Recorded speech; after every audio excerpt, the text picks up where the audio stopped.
Five minutes every 5 years for our nation.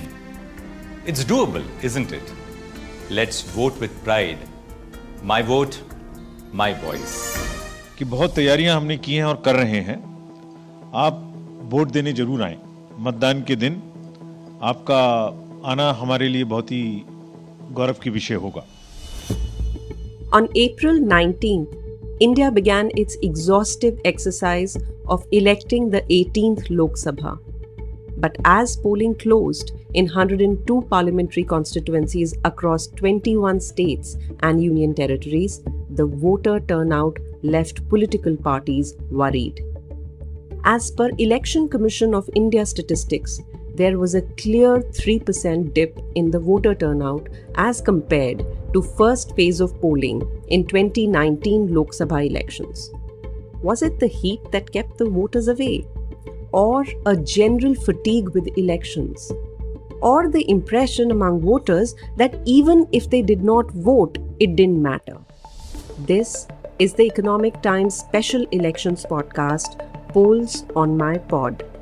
In this episode, we will examine the low voter turnout in the first phase of polling and also take you to Bihar, Kerala and Maharashtra to bring you stories from the election trail.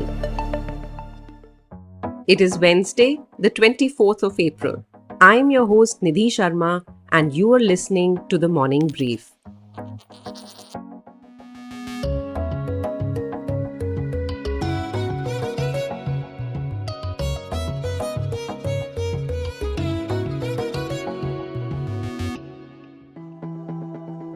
On Monday, 22nd April, 3 days after the first phase of polling, Prime Minister Narendra Modi addressed a meeting in Aligarh. He asked BJP workers to go door to door and ensure every voter votes. मेरा आपसे अनुरोध है कि आप घर घर जाइए, सभी मतदाताओं जो जाकर के इन सारे विषय घर में बैठ करके बताइए और उनसे वादा करिए कि छुट्टी हो, शादी हो, कुछ भी हो, लेकिन वोट करने जाएंगे, उनसे वादा करिए. This clearly reflected the single biggest worry of all political parties, a low voter turnout. In last week's episode, while bringing you the stories from Rajasthan, I had mentioned how this was weighing on the minds of candidates. While campaigning in villages of Didwana in Nagaur parliamentary constituency, BJP candidate Jyoti Mirdha had said clearly that BJP voter thinks the party is anyways winning, so it won't make a difference if he voted or did not. Even my colleague Shantanu Nandan Sharma had spoken about the disinterest of voters of Manipur and how he had expected a fall in turnout in the strife-torn state. The first phase of polling has proven this fear true.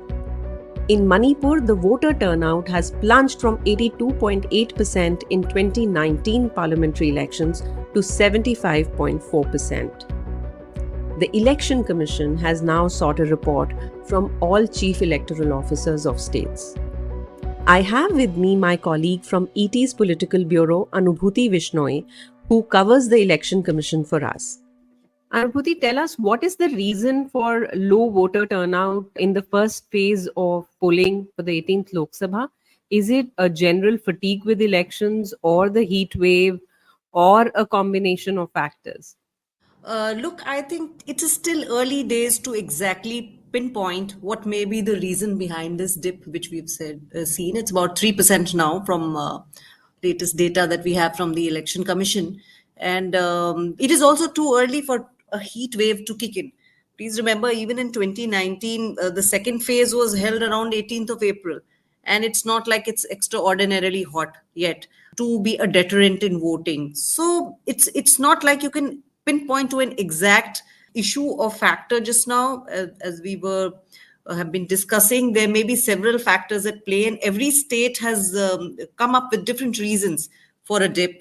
As we know that Uttarakhand also has talked about the marriage season that also played out in Rajasthan, the harvest season coinciding in some places, and sudden rains expediting things. That has been considered a factor in other places. In Bihar, they've said Naxal presence in certain areas may have caused a dip.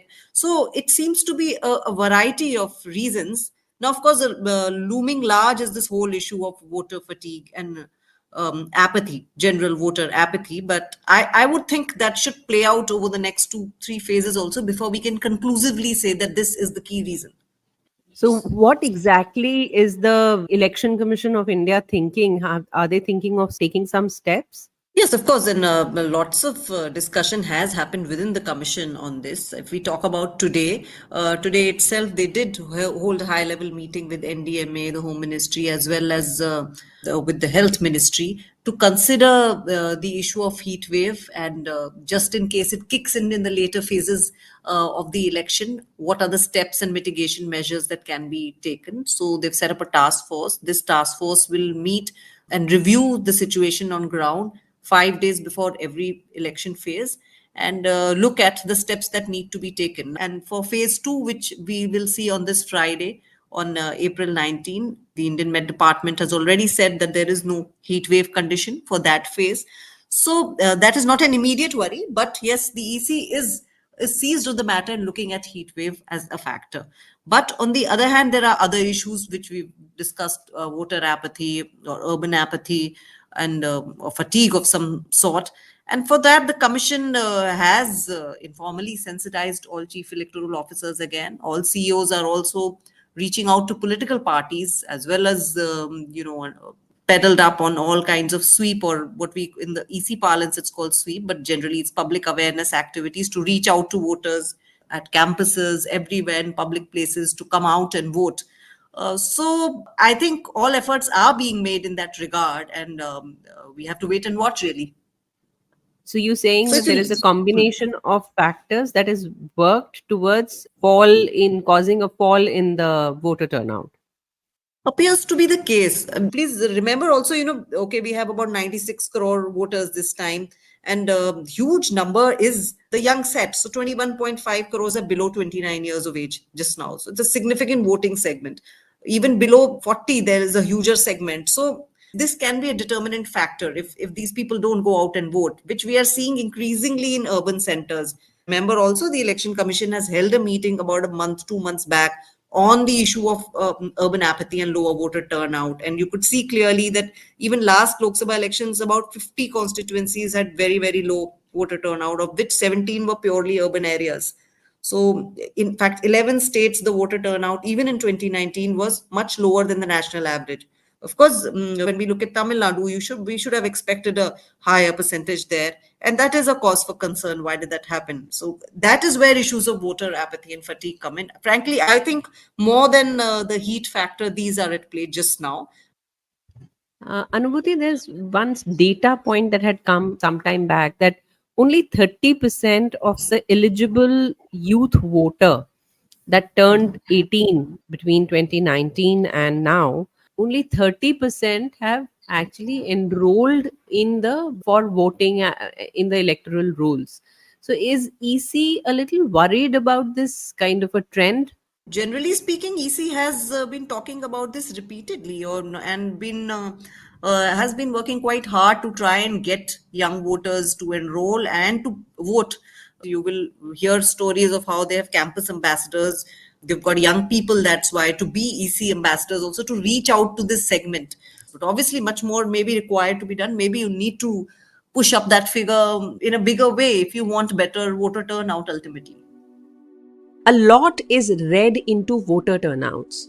Traditionally, psephologists feel a low turnout shows the reluctance of the elector to vote out the incumbent government, and conversely, a higher turnout reflects anti-incumbency and anger against the government. But realistically, till the results, one does not know whose voter turned out to vote.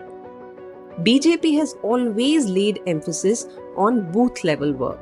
During a booth workers' meeting, Sushma Swaraj had famously recounted how she had once made rotis and another worker taken the lady of the house to vote during the lunch hour. With 6 more phases before India gets a new government, we hope the turnout picks up. We now take you to Bihar, which is witnessing one of the most interesting contests. ऐसा ही गवई है ना अरे vote देवल अधिकार हतो हर के vote देवे जई Last year, Janata Dal United President and Bihar Chief Minister Nitish Kumar became the pivot of opposition unity. The India Bloc was formed and the first meeting was held in Patna to set the agenda of the opposition grouping. But within months, Nitish had jumped ship and aligned with BJP. He is now heading a government with BJP at the state level and fighting the Lok Sabha elections in alliance as well. In the 2019 elections of the 40 seats in Bihar, NDA had swept the elections and only one seat went to Congress. How does it look this time? I am joined by my colleague Kumar Anshuman, who's traveling through Bihar right now. But first, what does the low voter turnout mean? First phase of election has already happened in Bihar, taken place in Bihar, and because of low polling, all the parties are a little worried about, who are these voters who did not come out to vote. It has raised an alarm on both sides, NDA and India Bloc also, and now they have started focusing on taking out more people to vote. So the BJP, they have now formed a committee of 8 to 10 BJP workers for every 20 houses in the constituency.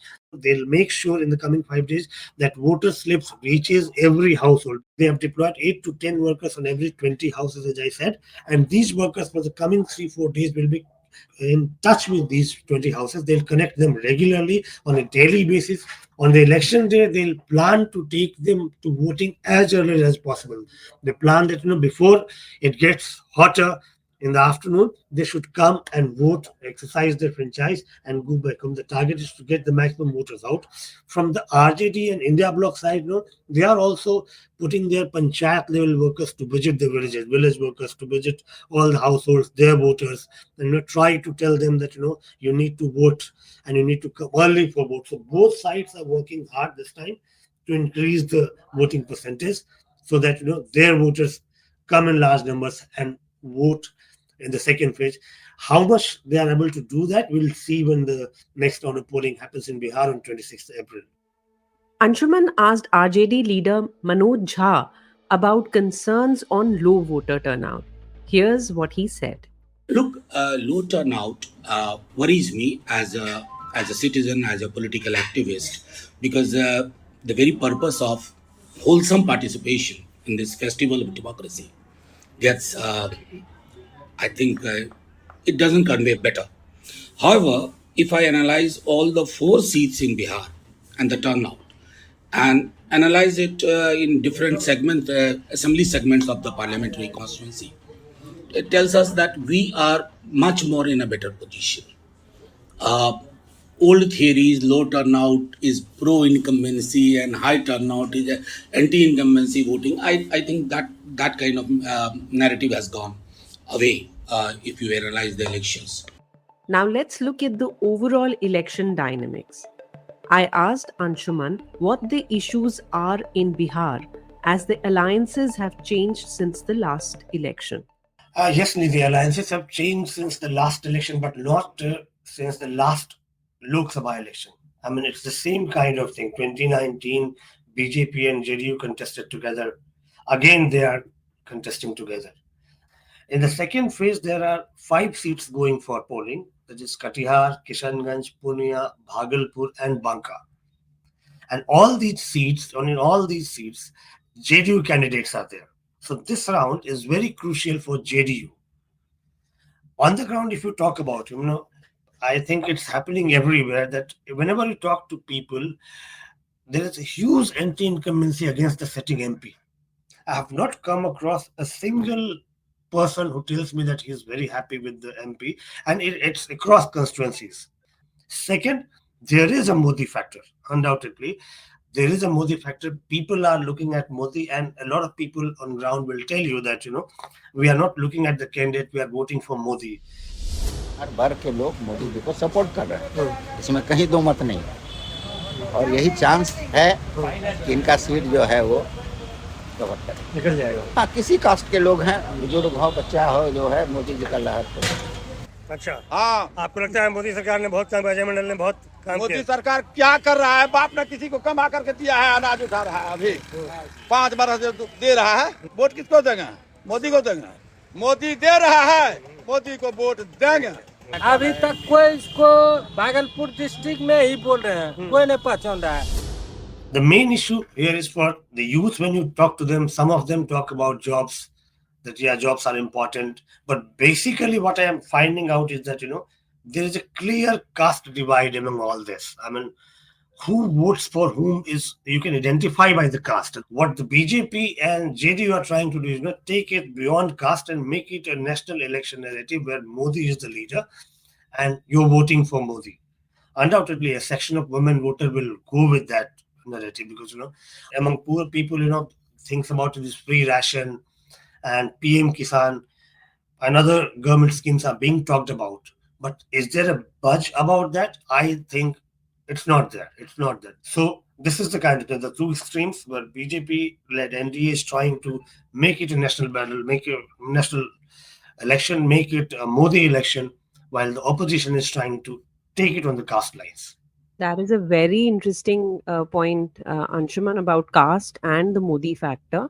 How much has Nitish changing sides from the Mahagathbandhan to NDA? How much of that is reverberating on the ground? Very good question, Nidhi. Very good question, because the kind of flip-flop has happened in the past with Nitish Kumar. In my travel, I have not found a single person who is admiring Nitish Kumar. Maybe a group of voters are still with him, but everyone on the street says that Nitish makes flip-flop. He goes from here to there, goes from here to there. And remember, 3 main leading parties in Bihar. This election means 3 different things for these 3 parties. For BJP, this election is about giving a national government again under leadership of Modi. For RJD, it is about making some dent into BJP-led NDA because last time RJD could not win a single seat. For JDU, despite being in NDA, this is a survival battle. Nitish is little in the background this time. He is only talking about Prime Minister Modi. He talks about the days when RJD was in power in Bihar, that people were very scared, there was a lot of crime and all those things. He does not talk much about his achievements, what he has done, but he says that in the last 15 to 20 years he has been in power. He has changed Bihar. He has done a lot of things for Bihar. I mean, infrastructure development, road infrastructure and education. But whether Nitish Kumar will remain relevant in Bihar politics or not, this election is going to decide. Take us through the opposition's campaign. What are they making it? Because I traveled to Rajasthan and I saw that the opposition was trying to keep it very local. The not Modi centric, but very local, and also extending to the fact that constitutional liberties are being infringed upon, all of that. So what exactly is the opposition talking about there? So, Nidhi, the main opposition leader campaigning here is RJD leader Tejasvi Yadav. He is the main campaigner for the opposition in this state. Right from ticket distribution, RJD has very cleverly or very calculatively given tickets to Kushwahas this time, because Kushwahas are voters of Nitish Kumar. So what actually Tejasvi is trying to do is, while contesting for 2024 Lok Sabha election, he is eyeing a 2025 assembly elections. RJD has a base of Muslim Yadav voters. One. Second, they have given tickets to 5 to 6 women candidates. Now, remember, all these are votaries of Nitish Kumar. Kushwaha voters, largely we say that love Kush voter. Love is Kurmi, Kush is Kushwaha. They are with Nitish Kumar. Tejasvi wants to, just invade into that vote bank, make a dent into that vote bank and get a share so that he'll be comfortable in 2025 when he goes for the assembly election. So he's focusing on jobs, he's focusing on economic development and then local issues. From changed political equations in Bihar, we now move down south to another interesting state.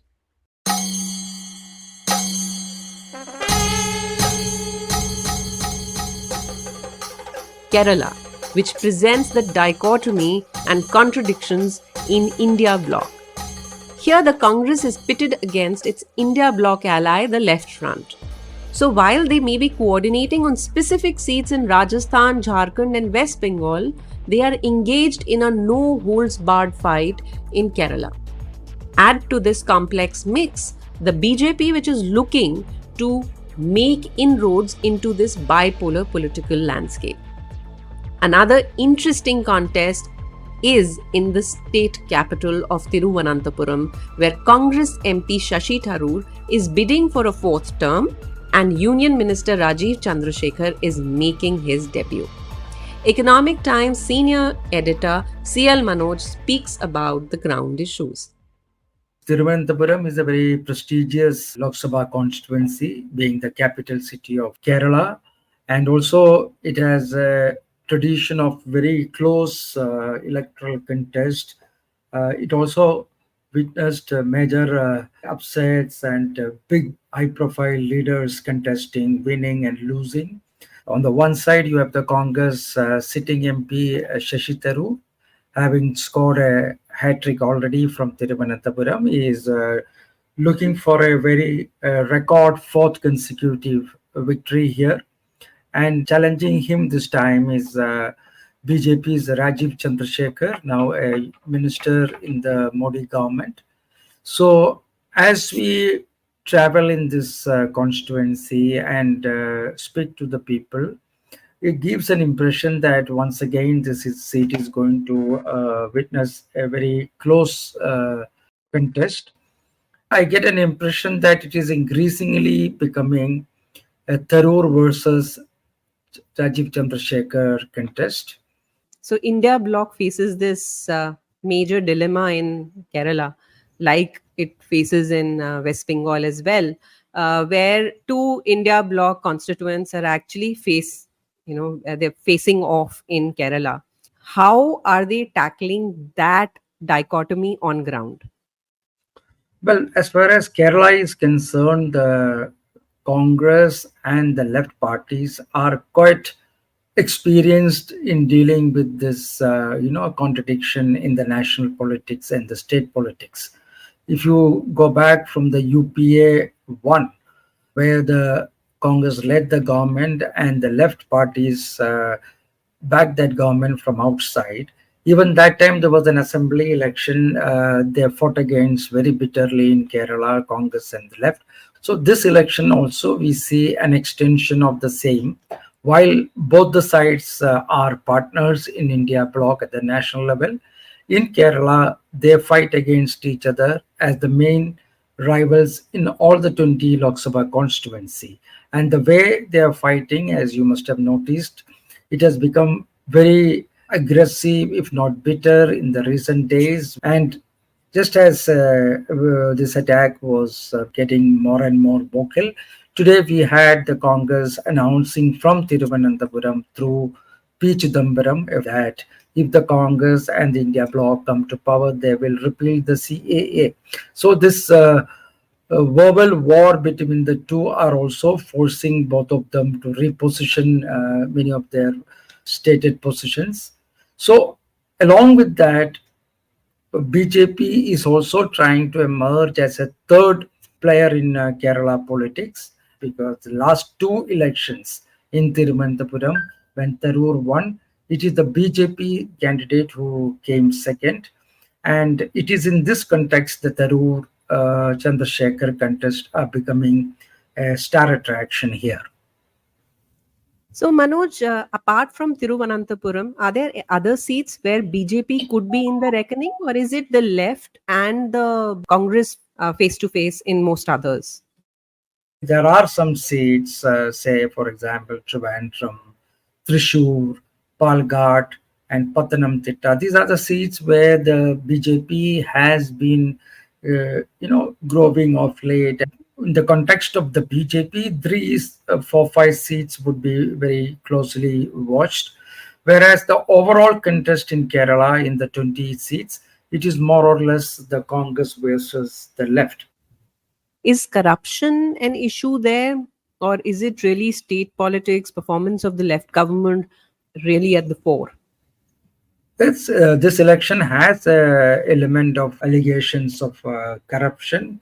You've seen that even Rahul Gandhi said while some other opposition members are in jail, why the central agencies are not going as harsh against the Chief Minister of Kerala. He's referring to some of the central agencies' investigation into, say, for example, the alleged corruption in certain left-backed cooperative banks in Kerala, and also there are certain allegations of corrupt practice in certain, for example, the alleged gold smuggle scandal.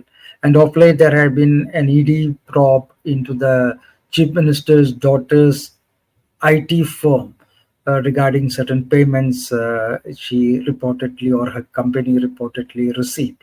Yes, so these charges and counter charges are also part of this campaign this time. Kerala is obviously an important state for Congress, as Rahul Gandhi also represents Wayanad constituency in Lok Sabha. Interestingly, CPI leader D. Raja's wife and a prominent left leader herself, Annie Raja, has been fielded against him this time. We will keep bringing you more from here. But now, my colleague Jatin Thakkar takes us through Vidarbha region in Maharashtra, which is often in national news for farmers' suicides. Water is the main issue for parched Vidarbha.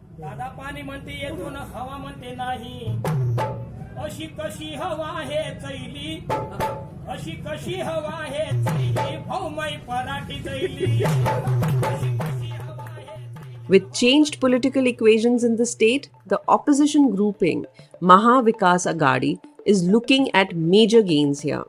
Jatin tells us that this particular belt has a vibrant Dalit politics which has multiple players, but the main contest is between BJP and Congress. So I traveled to the most of those Lok Sabha seats which are going for the first two phase polls. Especially, I covered all the 5 Lok Sabha seats: Ramtek, Nagpur, Bhandara, Gondia, Gadchiroli, Chandrapur, and also then Buldana, Kola, Amravati, Varda, Yavatmal, Washim, which are going for the polls in the second phase. This region of especially the Vidarbha region, assumes importance because it's the headquarters of RSS. Nagpur is in Nagpur. Then your Deputy Chief Minister of State, Devendra Fadnavis, is from here. BJP State President is from here, and this is the region where Congress. This region was once a bastion of Congress. So the fight on most of these seats is between the BJP and the Congress. And this is the region where Congress got only the one Lok Sabha seat, which Congress won last time. It got it from this region only. That was Chandrapur Lok Sabha seat.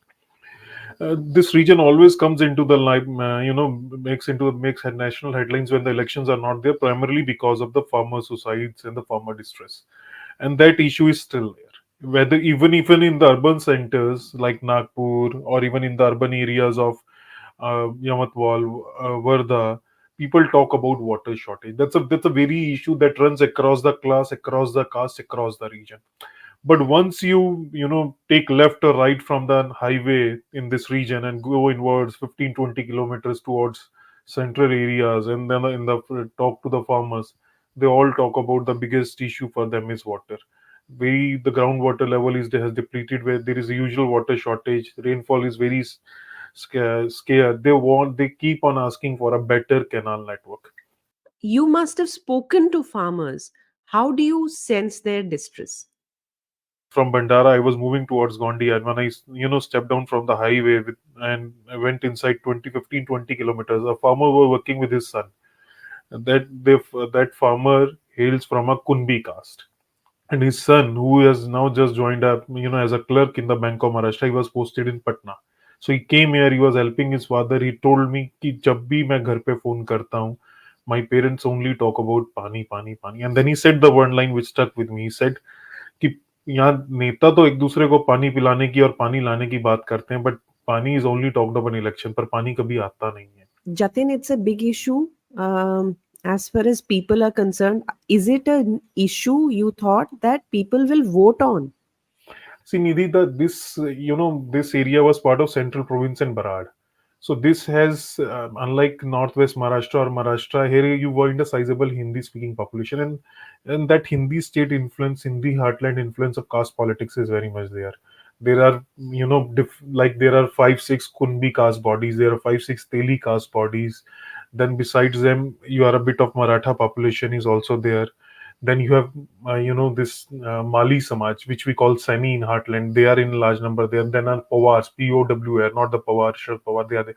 They all have their bodies. They have all have opened, like we say, resting homes, dharamshalas. They all have their small education institutions, other community institutions. So sometimes when that things becomes a very much, prominent. Secondly, being close to the part of central province and Barar and having some influence of Hindi heartland, a Ram temple is the issue which is BJP is trying to make a big here. And secondly, being a Lok Sabha elections, who will be the prime minister, that is also the factor. These are the factors which are also dominating the people's mentality and their mind space also. The caste, the dharam, and then the who will be the prime minister.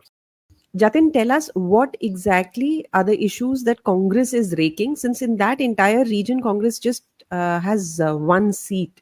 So Congress is trying every effort to increase their tally. They have this time formed a coalition of, which they are calling as a DMK, Dalit, Muslim, and Kunbi. Kunbis are OBC caste here and are in a large numbers on most of the Vidarbha seats, both in first phase and second phase. While the BJP is countering through it this RMK, Ram, Modi, or Kam. Kam here stands for the beneficiaries and the work they have done. Besides that, Congress is very aggressively and consistently talking about its manifesto, the promises which they have made, while the BJP is talking about the national pride and the Modi's guarantee that whatever Modi is saying, he will deliver that. So these are the pitch of these two main players in this region. What are the parties that are the main players in this region? Another major player is in this region is Prakash Ambedkar is Vanchit Bahujan Aghadi. If you look at the data of these seats from last several elections, Vanchit Bahujan Aghadi has got more than starting from 50,000 to 2.5 lakh votes on these. This is the range where votes are casted to the Vanchit Bahujan Aghadi. Now it would be interesting to see on whose votes VBA cut into. Normally, it is believed that it gets this Dalit votes, which usually side with Congress, which people conventionally say side with the Congress. But this time, it's he's aggressively working and he's trying to penetrate among all Dalits and trying to present a united Dalit force. So let's see how it plays out because BJP gets a sizable number of Hindu Dalit votes. Jatin, you said irrigation water and drinking water is a major issue in Vidarbha. Do you see reverberations of farmers' agitation up north in Maharashtra as well? The protests which we see in the north, the farmers are not as consolidated, not as unified under any organization as we see even in northwest Maharashtra, where cooperative sector is a big. Farmers are here. It's more of an anguishness, it's more of a pain, it's more of a anger, but which doesn't look translating into any action. They organize, they sit on dharnas, but not in that aggressive, assertive manner as we see in that. But it would be interesting to see these are the silent voters and how will they cast vote and how much water will play the role. Finally, like so many other seats we are hearing from, is low voter turnout a concern in Vidarbha as well?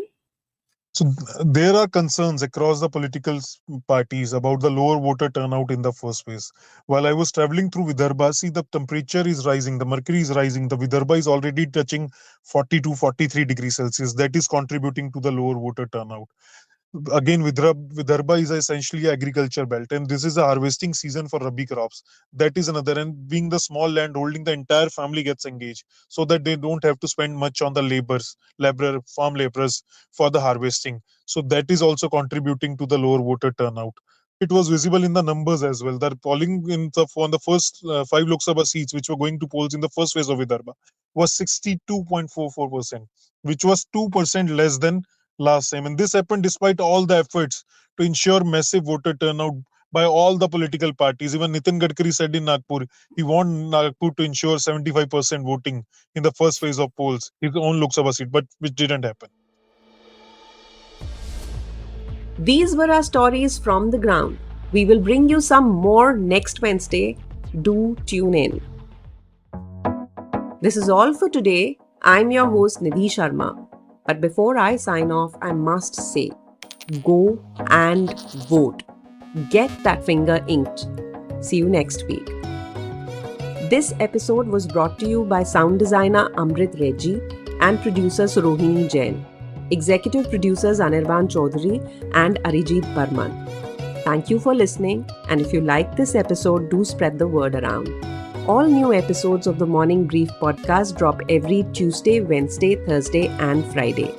It streams on Amazon Prime Music, JioSaavn, Spotify, Apple and Google Podcasts. And of course, ET's own audio platform, ET Play. Have a great week ahead. All clips used in this episode belong to their respective owners. Credits mentioned in the description.